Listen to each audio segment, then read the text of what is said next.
नमस्कार साथियों, मेरा नाम है एसएन भारती और आपका स्वागत है सानवी जीएस चैनल के नए वीडियो में। आज है 20 मार्च 2025। हम लोग 20 मार्च 2025 से जितने भी करंट अफेयर्स के महत्वपूर्ण क्वेश्चन बन सकते हैं उस सभी पर डिस्कस करेंगे। पीडीएफ आप हमारे टेलीग्राम चैनल से डाउनलोड कर सकते हैं, जिसका लिंक मैंने इस वीडियो के डिस्क्रिप्शन बॉक्स में दे दिया है, तो आप इस लिंक पर जाकर टेलीग्राम चैनल ज्वाइन कर सकते हैं। चलिए शुरुआत करते हैं हम लोग पहले क्वेश्चन से। पहला क्वेश्चन है, कौन सा शहर फाया पैलियो लैंडस्केप का घर है जिसे यूनेस्को की स्थिति के लिए नामित किया गया है? तो शारजा। शारजा में स्थित फाया पैलियो लैंडस्केप को यूनेस्को की स्थिति के लिए नामित किया गया है। यह 210,000 से अधिक वर्षों तक चरम रेगिस्तानी परिस्थितियों में मानव अस्तित्व के साक्ष्य प्रदान करता है। साइट पर उत्खनन ने मानव कब्ज से पत्थर के औजार, दफन स्थलों और मेसोपोटामिया और सिंधु घाटी के साथ व्यापार संबंधों के 18 चरणों को उजागर किया है, जो रेगिस्तानी जीवन के लिए प्रारंभिक मानव अनुकूल में एक अनूठी अंतर्दृष्टि प्रदान करता है।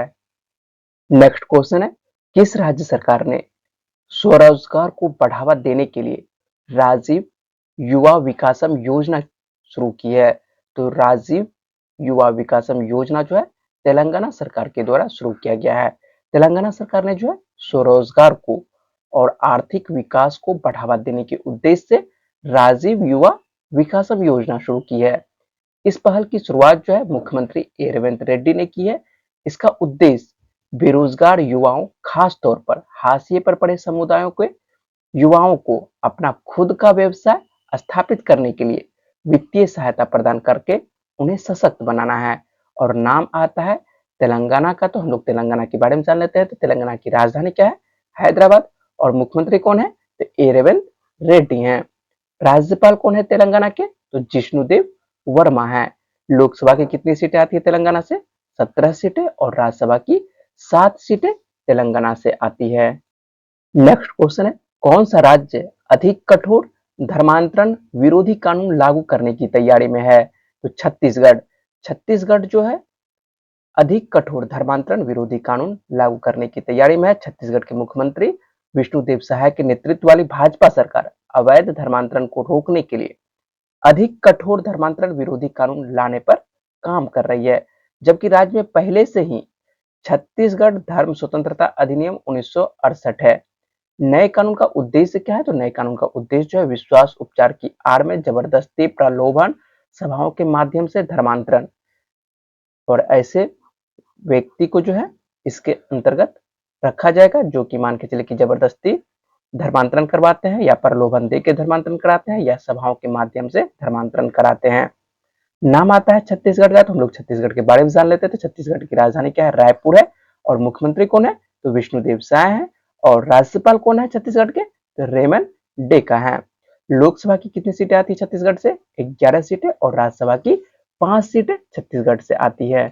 नेक्स्ट क्वेश्चन है, मॉर्गन स्टैनली के अनुसार किस वर्ष तक भारत विश्व की तीसरी सबसे बड़ी अर्थव्यवस्था बन जाएगा? तो मॉर्गन स्टैनली के अनुसार से जो है भारत 2028 तक विश्व की तीसरी सबसे बड़ी अर्थव्यवस्था बन जाएगा।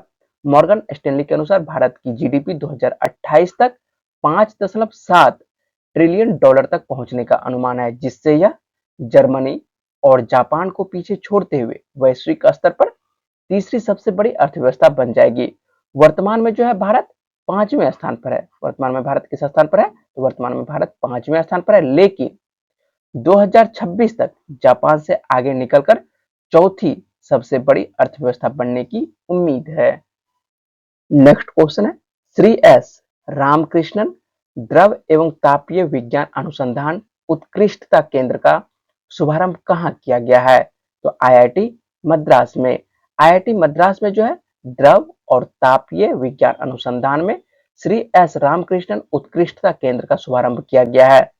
इस अत्याधुनिक सुविधा का उद्देश्य क्या है? तो उद्देश्य जो है अंतरिक्ष अनुप्रयोगों में तापीय चुनौतियों का समाधान करना है, विशेष रूप से उपग्रहों और प्रक्षेपण वाहनों में ऊष्मा अपव्यय पर ध्यान केंद्रित करना है। यह केंद्र जो है इसरो और आईआईटी मद्रास के बीच सहयोग का हिस्सा है, जिसे अंतरिक्ष प्रौद्योगिकियों में भारत की आत्मनिर्भरता बढ़ाने और देश के भविष्य के गहरे अंतरिक्ष मिशनों में योगदान देने के लिए डिजाइन किया गया है। यह केंद्र जो है अंतरिक्ष अनुसंधान क्षमताओं को बेहतर बनाने के उद्योग अकादमिक सहयोग को भी बढ़ावा देगा। नेक्स्ट क्वेश्चन है, किस कंपनी ने 18 मार्च 2025 से लिप बुटैन को अपना नया सीईओ नियुक्त किया है? तो इंटेल कंपनी ने, इंटेल कॉर्पोरेशन ने जो है 18 मार्च 2025 से प्रभावी रूप से लिप बुटैन को अपना मुख्य कार्यकारी अधिकारी नियुक्त किया है। और नाम आता है इंटेल का, तो हम लोग इंटेल के बारे में संक्षेप में जान लेते हैं। इंटेल कॉर्पोरेशन दुनिया की सबसे बड़ी सेमीकंडक्टर कंपनी है। सेमीकंडक्टर मतलब अर्धचालक, ठीक है। तो इंटेल कॉर्पोरेशन दुनिया की सबसे बड़ी सेमीकंडक्टर कंपनी है और इंटेल ने ही सबसे पहले माइक्रो प्रोसेसर बनाना चालू किया। आज ज्यादा से ज्यादा कंप्यूटर कंपनी जो है इंटेल चिप इस्तेमाल करती है। यदि आपके पास कंप्यूटर होगा तो आप देखिएगा कि उस पर आपको एक नोट लिखा होगा इंटेल का, ठीक है। Intel core i3, i4, i5 इस तरह से आपके पास जो पीसी होगा उसमें आप देखने को आपको मिलता होगा। तो आज ज्यादा से ज्यादा कंप्यूटर कंपनी जो है इंटेल चिप का ही इस्तेमाल करती है। इंटेल कॉर्पोरेशन एक अमेरिकी बहुराष्ट्रीय निगम प्रौद्योगिकी कंपनी है जिसका मुख्यालय की यदि बात करते हैं तो इसका मुख्यालय इंटेल कंपनी का कहाँ है? Silicon valley, Santa Clara, California में स्थित है। ये जो आप तस्वीर देख रहे हैं ये लिप बुटैन की तस्वीर है और इन्हें ही इंटेल कंपनी का सीईओ नियुक्त किया गया है। नेक्स्ट क्वेश्चन है, कौन सा वायरस मुख्य रूप से कृदंतकों के मूत्र, मल और लार के माध्यम से फैलता है जिससे जानलेवा बीमारी होती है? तो हंटा वायरस। हंटा वायरस जो है एक दुर्लभ लेकिन गंभीर वायरस है जो मुख्य रूप से मूत्र, मल और लार सहित कृदंतक अपशिष्ट के माध्यम से फैलता है। यह हंटा वायरस पल्मोनरी सिंड्रोम और रेनल सिंड्रोम के साथ रक्तस्रावी बुखार जैसी गंभीर बीमारियों का कारण बन सकता है। आपको याद रखना है कि हंटा वायरस कैसे फैलता है। तो हंटा वायरस जो है कृदंतकों के मूत्र, मल और लार के माध्यम से फैलता है। नेक्स्ट क्वेश्चन है, सूर्य के कोरोना का अध्ययन करने के उद्देश्य से पंच मिशन के लिए कौन सा संगठन जिम्मेदार है? तो पंच मिशन के लिए जो है नासा संगठन जिम्मेदार है। पंच का फुल फॉर्म क्या होता है? तो पंच का फुल फॉर्म पहले जान लेते हैं। तो polarimeter to unify the corona and heliosphere होता है।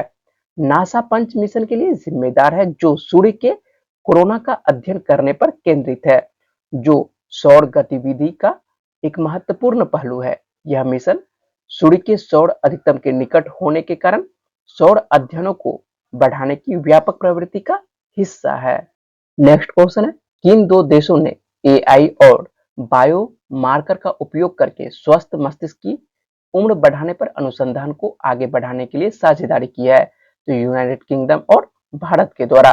भारत और यूनाइटेड किंगडम ने एआई, बायोमार्कर का और विविध जनसंख्या अध्ययनों के एकीकरण के माध्यम से स्वस्थ मस्तिष्क की उम्र बढ़ाने पर अनुसंधान को आगे बढ़ाने के लिए साझेदार की है।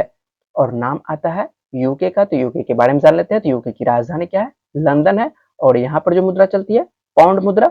और यूके के वर्तमान में प्रधानमंत्री कौन है? तो यूके के वर्तमान में प्रधानमंत्री हैं कीर स्टारमर। नेक्स्ट क्वेश्चन है, टीएएफई के उपाध्यक्ष के रूप में किसे नियुक्त किया गया है? तो डॉक्टर लक्ष्मी वेणु को नियुक्त किया गया है। टीएएफई का फुल फॉर्म क्या होता है? तो tractors and farm equipment limited होता है। टीएएफई का फुल फॉर्म क्या होता है? Tractors and farm equipment limited होता है। और इसी का उपाध्यक्ष किसे नियुक्त किया गया है? इसका उपाध्यक्ष जो है डॉक्टर लक्ष्मी वेणु को नियुक्त किया गया है। और ये जो आप तस्वीर देख रहे हैं यही है डॉक्टर लक्ष्मी वेणु और इन्हीं को टीएएफई का उपाध्यक्ष नियुक्त किया गया है।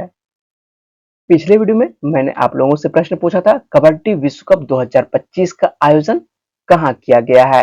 तो कबड्डी विश्व कप 2025 का आयोजन जो है किया जा रहा है कहाँ पर? तो इंग्लैंड में किया जा रहा है। और अधिकांश छात्रों ने इस प्रश्न का जवाब जो है कमेंट बॉक्स में सही दिए हैं। हम लोग आज का प्रश्न देख लेते हैं। विश्व वायु गुणवत्ता रिपोर्ट 2024 के अनुसार विश्व स्तर पर सबसे प्रदूषित देशों में भारत की रैंकिंग क्या है? तो इस प्रश्न के बारे में मैंने कल पूरे विस्तार से बताया था। तो इसका सही जवाब क्या है वो जल्दी से आपको कमेंट बॉक्स में बताना है। और मुझे उम्मीद है कि इस वीडियो में मैंने जितने भी इंपॉर्टेंट क्वेश्चन पर बात की है वो पॉइंट्स आपको समझ में आए होंगे।